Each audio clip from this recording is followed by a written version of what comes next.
Look, I am a opponent of having the 12 appropriations bills, having them come through committee, having the Yeah. committee debate these, right? Like that's the process. But now with, I think we're less than 30 days now for the next, cliff of interim funding running out. You also can't run, a large business like the American government. We're Fortune zero. You would be the largest company in the world, and having DoD not be able to make decisions from a long-term planning is a problem. We hear about these issues of ammunition problem, right? If we're helping the Ukrainians Hmm. and we're helping the Israelis, we got to make sure that we have enough, and we need to be having long-term plans in place to ensure that we don't have a munitions problem if this conflict increases, or in order to protect ourselves. So that's where I think we should go. But I keep saying this over and over, that the world is only getting more dangerous, and Mm. Hezbollah being in place and playing now is potentially going to make this more complicated. We need to be putting sanctions back on the Iranians, because the Iranians are obviously involved in some form or fashion here. And so these are the steps that we need to be taking in order to protect Americans, but also our allies. We can't do this by ourselves. And guess what? The rest of the world is watching. The Chinese government is trying to blame the current crisis in Israel on the United States, which is absolutely ridiculous.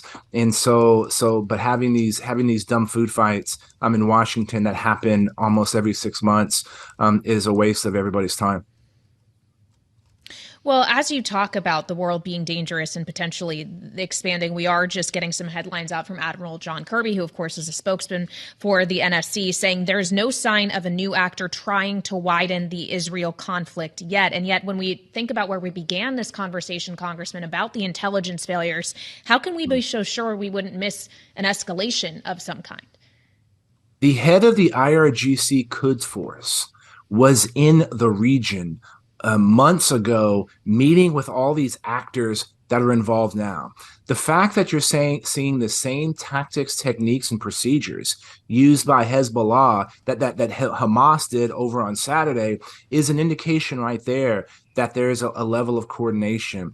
These two groups would not have done this level of activity without a tacit approval from their masters, which is ultimately Iran.